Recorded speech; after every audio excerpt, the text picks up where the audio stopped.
What's up? Welcome back to my channel, or for the first time if you're new, I'm Sylvan, and today I'm going to be reacting to Honkai Star Rail's Cyrene character trailer with you once more. I am incredibly excited to get into this. This truly was unexpected to come out tonight. I actually am, in fact, streaming right now as I record this, because I assumed that nothing would come out tonight.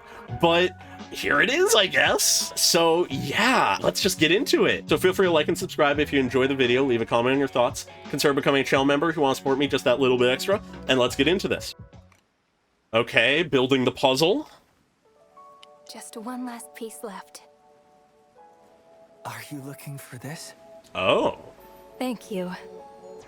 Oh, her voice is even If different. 30 million pieces are needed to create the image of the end, 30 million then I pieces. hope I get to be one of the pieces. Oh. Not a powerless onlooker putting them together. Okay. Okay. Even if that puzzle piece is only a fake memory? Ooh. I'm liking the vibe here. That's Ooh, I still love those colors. Something I've never had. True. Fair. Ripples of past reverie. Okay.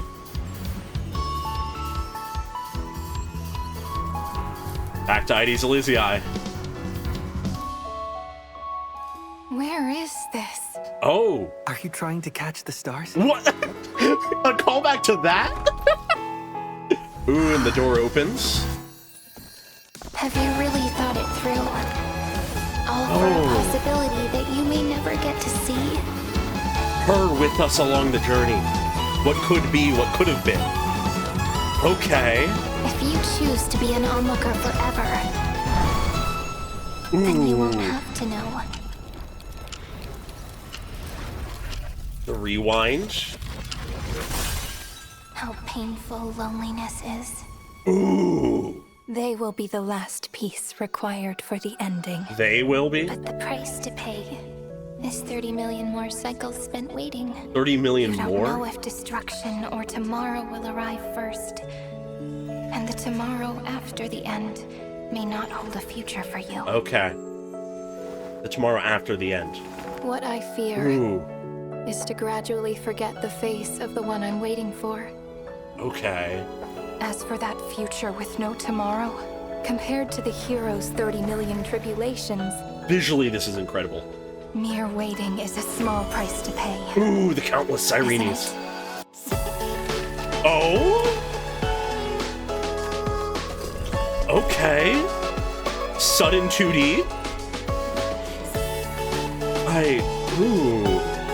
Mem, yeah. Oh, I'm loving this visually. Oh my god, and it breaks through it all. Puzzle Are piece you landing in our looking hands. for this? Oh. Thank you. Okay. And that completes the puzzle.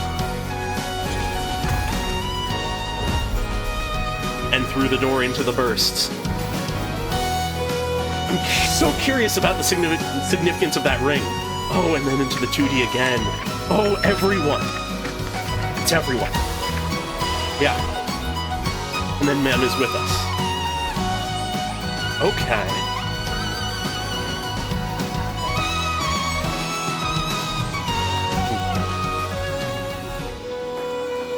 And there she rests.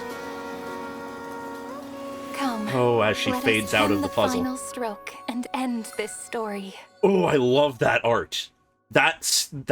Ooh, this is a really strong teaser. It has a lot of great elements here. There's a lot going on. Obviously, everything is based around this imagery of puzzle pieces and putting the pieces together. I believe it's one of these early lines. Yeah, there's an early line here that says, if 30 million pieces are needed to create the image of the end. To me, at least, this obviously is tying to the idea of the 30 million plus cycles that Amphorius has gone through. And to compare each cycle to a puzzle piece enables us to sort of get a sense of what is being shown to us in visual metaphor. Because if each of these pieces is meant to be a cycle, a piece in the puzzle that completes a better Amphorius, then we can sort of look at the rest of the framework of this with that context, I feel. Initially, we watch as Cyrene puts more and more pieces onto the puzzle, making it closer and closer to its completion, until finally all that there is left is one piece to put in place. That being this final cycle. The Chrysos heirs, Phynon, Castellana, and Cyrene have been able to set things up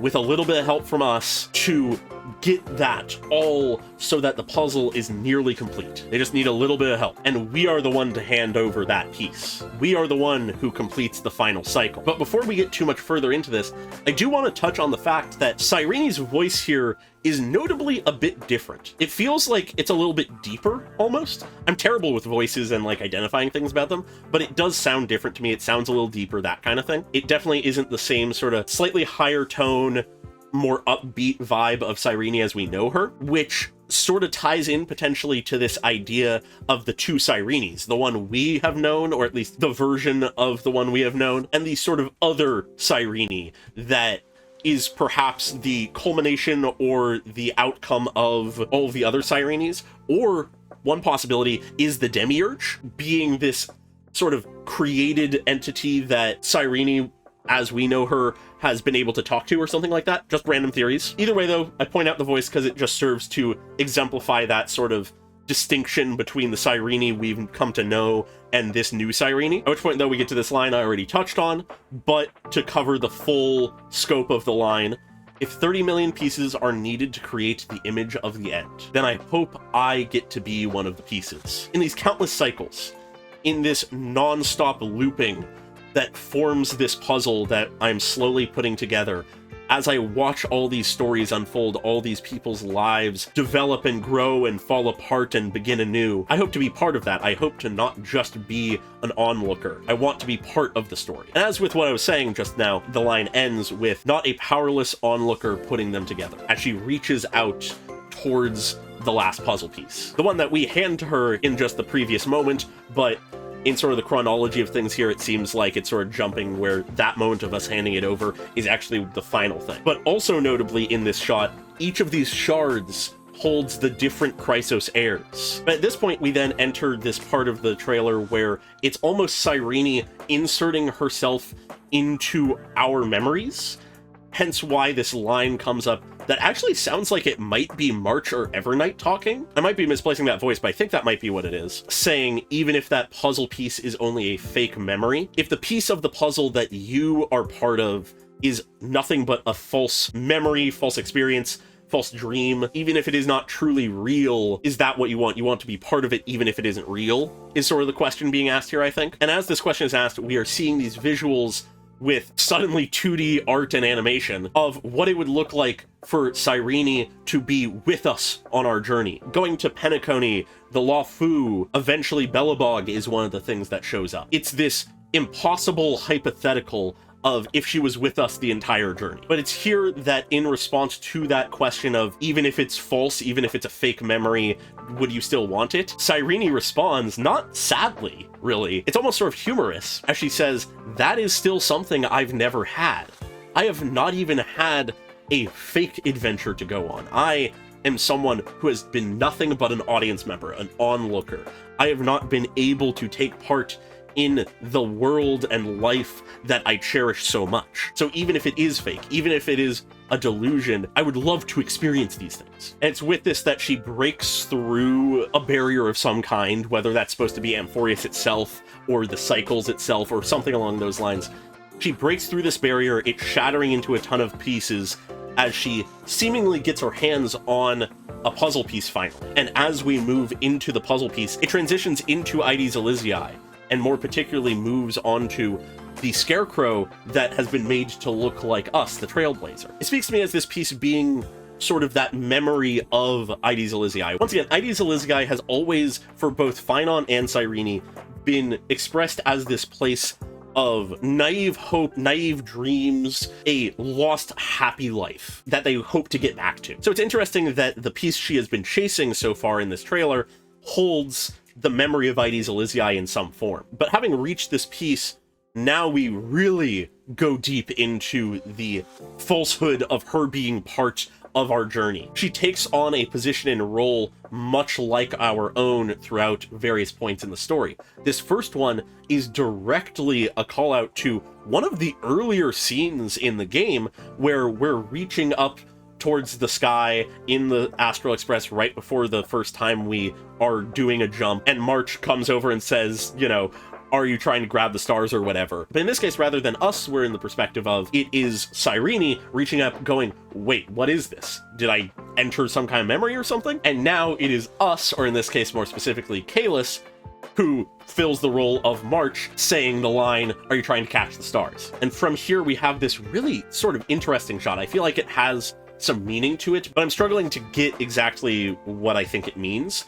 But regardless, we have this shot of this crystal, or this shard, that in its various reflections shows the 3 core cast members of the Astral Express, the core trio being, in this case, Kalis, March, and Don Hung, opening a door into light. I suppose it could speak to the idea of us bringing Cyrene along onto a new journey, a new adventure, and it is this glorious thing that she's never been able to personally experience, so she is eager to reach it. But perhaps the fact that is in this sort of crystal glass is to represent that idea that, yes, it is fake, this isn't real, this is a false memory she is putting herself into almost. And from here we just have a montage of various moments of what could have been of Cyrene with us in Penacony, in Belobog, in the Xianzhou, pretty much everywhere we've been. But then we once again have this question being asked. Have you really thought it through? All for a possibility that you may never get to see. Which, this is more so speaking to me towards the entire idea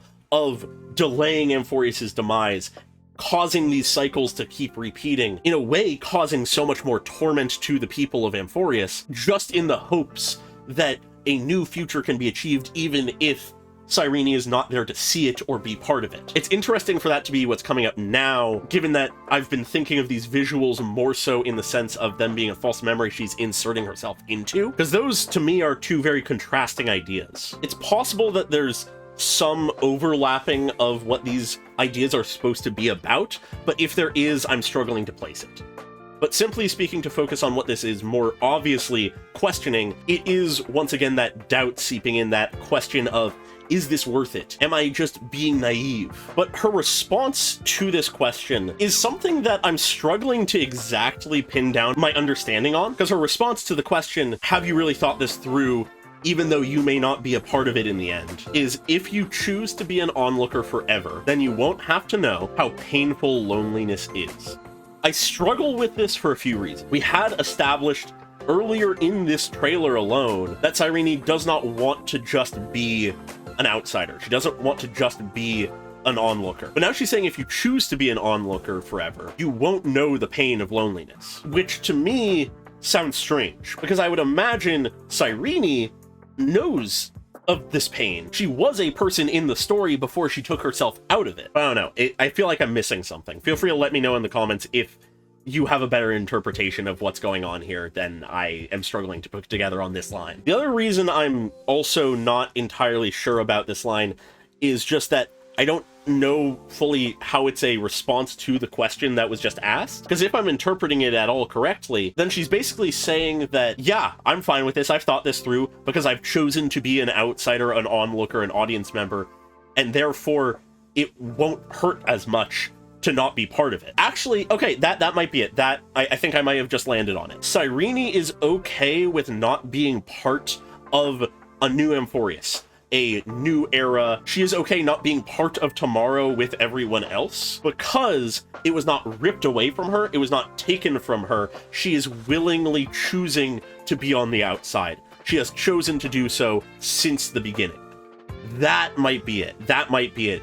The pain of loss is not as strong if you have given the thing up rather than it being taken from you. I think that is the interpretation I'm most satisfied with for this line. I don't know if it's right, but that feels better in my brain. But then this is immediately followed up by the line, they will be the last piece required for the ending. It's not entirely clear who they is supposed to be in this. My guess is probably us. We're the final puzzle piece in Amphorius. We are what they have been waiting for with all of these cycles, to be the deliverer, the final piece to the equation, the final anomaly to finally break things out of the inevitable cycle. But it realistically could be plenty of things, plenty of people. But once again, we have this other voice, which, now that I think about it, now that I consider things more, is almost certainly not March, It's probably just younger Cyrene, or the Cyrene we know of more, within the context of it actually being another Cyrene or a past Cyrene who is questioning things, airing these doubts. She continues, and it's much more explicit here because we actually have two Cyrenes here talking to each other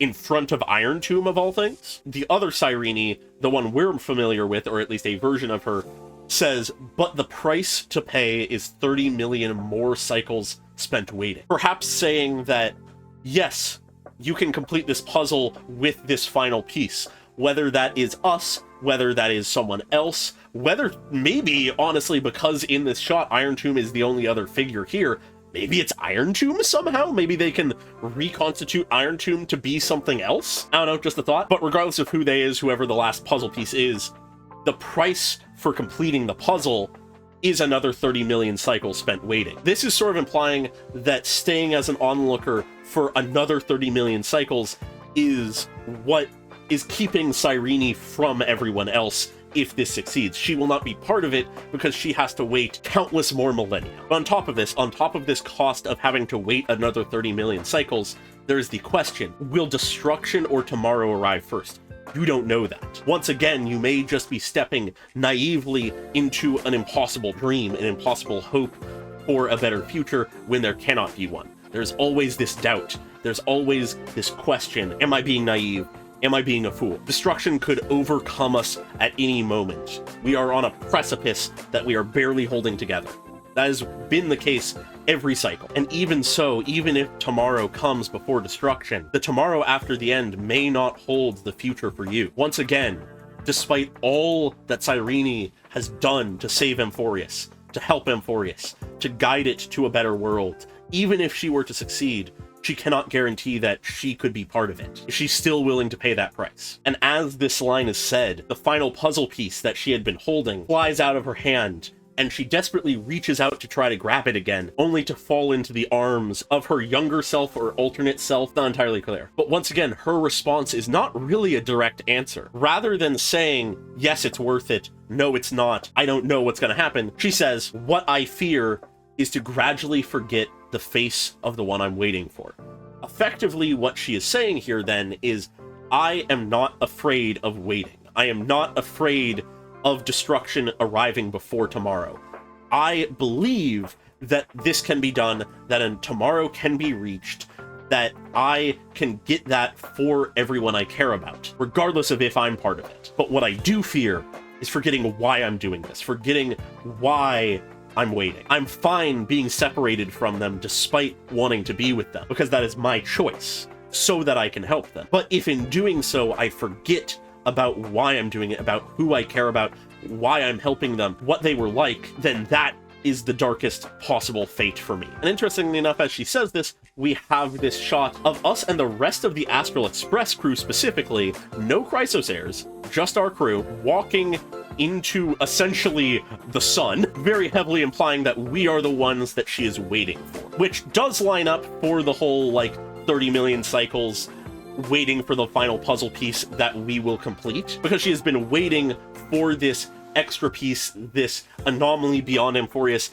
to appear and help them, and so she fears that if she were to forget us in waiting for us, that she may lose her way, she may not recognize us when we arrive, whatever it may be. But as she looks at us walking away, the other Cyrene holds up the piece that she had lost and puts it in her hand. But then that isn't the end of her response. She isn't just saying what she's afraid of, she also says, as for that future with no tomorrow, as for that possibility that there will be no tomorrow, or that I will not be part of it, compared to the hero's 30 million tribulations. As we see these helixing staircases almost, with all of the Chrysosairs, as well as us, on various placements, all of them at various moments in their journeys. Looking at the top right here, it looks like we have the moment of Hycelin's killing Ceridra. Looking at the bottom left, it looks like we actually have Cypher and Aglaia slumped back to back, potentially dead. And interestingly enough, the other Cyrene is at the intersection point of these two paths, facing directly towards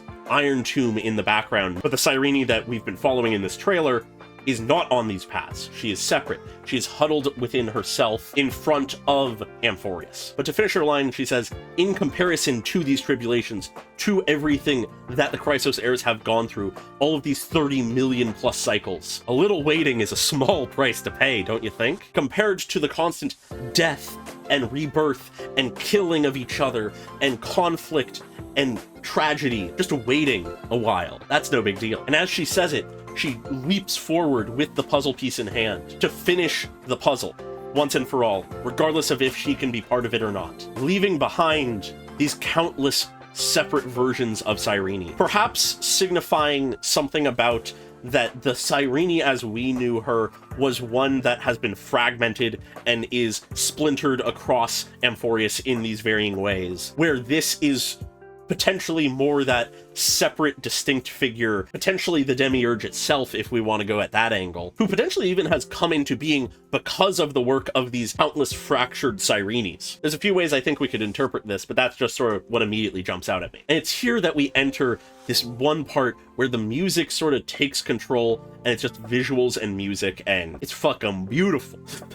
Fucking beautiful. And it's throughout this that visually what we're getting is just all of these abstract, separated moments, experiences. Some of them are of the people we know, alive, dead, walking with us, separate from us, whatever it may be, but there is also these moments of just flying papers, candlelight, whatever it may be. It leads me to think of the text description that was in her Golden Epic trailer. Just all of these sensations, these moments, these experiences that she wants to be there for, wants to tell us about. Tying back to that idea that Cyrene cares so deeply about everything and anything that is Amphorius, let alone just life and the world and existence. She is so passionate about protecting that and letting it keep going and being a part of it and telling people about it. And so it's sort of perfect for that to be what the focus of this moment that is much more feeling and emotion being at the forefront. But also within this, we have these shots like this,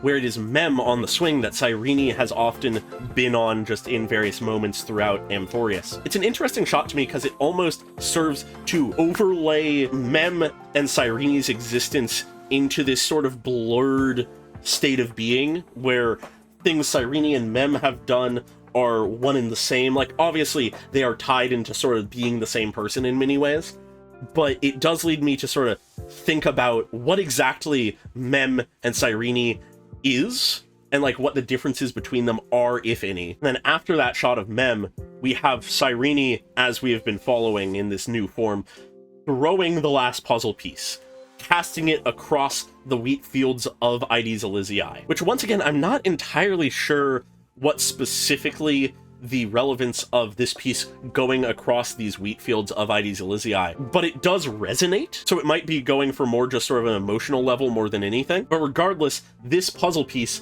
now thrown, is what cracks and breaks this simulated sky of Amphorius, breaking through to land in our hands, so we can hand it over back to her. It's an interesting sort of cyclical moment. It's almost as if for Cyrene to get this final piece so she can complete the puzzle, we must hand it to her, but for us to get it, it must be made and completed and tossed to us by Cyrene as well. Perhaps it's tying into the idea of multiple Cyrenes, and the one that hands us this piece so we can hand it to her isn't the Cyrene we hand it off to. The one ends to hand off this piece in this sort of relay race of sorts of Amphorius, so that we can give it to a version of Cyrene who can complete the puzzle.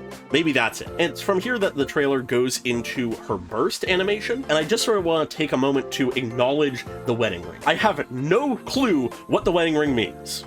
I don't know, but it's obviously important. Presumably it's going to be something we learn about in the story, but it is a very intriguing detail. Potentially it could be representing her bond to Amphorius itself, her love for Amphorius, her wish to stay with it, to continue on with it. Maybe that's it? I imagine it's going to be something that's explained though. But as she kisses the ring, she flows and spins around until we enter this 2D version of events where Cyrene is huge compared to us, or we're small, and she's sort of almost cradling us in her hands to a degree. Only then for a page to flip over, and we enter this more sort of pastel color, rainbowish vibe, and it's Tribi now. And then it's Saridra, Isolance, Hyacinth, Bainon. It is all of the Chrysos heirs holding us, and Mem is there at the end as well. Perhaps this is to say that they are there guiding us, pushing us forward. They are the reason that we are here to help, are trying to save Amphorius, because we have grown to connect to them, grow to love them, something like that maybe. But it ends with a transition to Mem in the Astral Express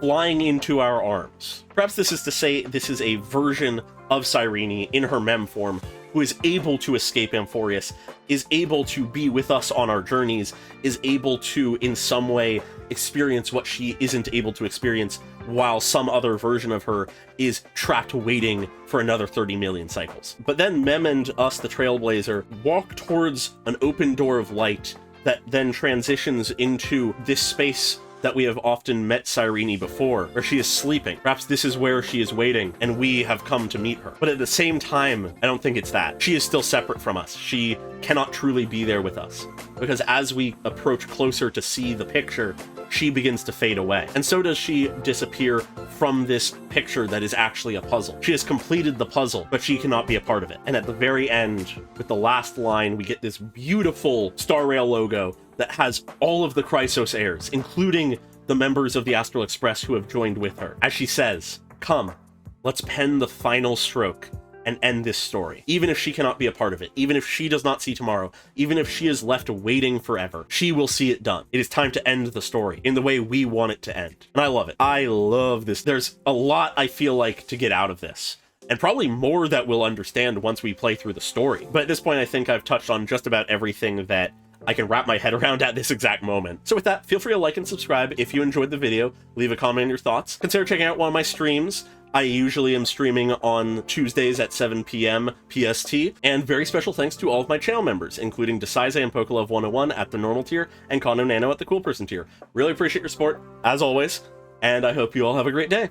Bye-bye!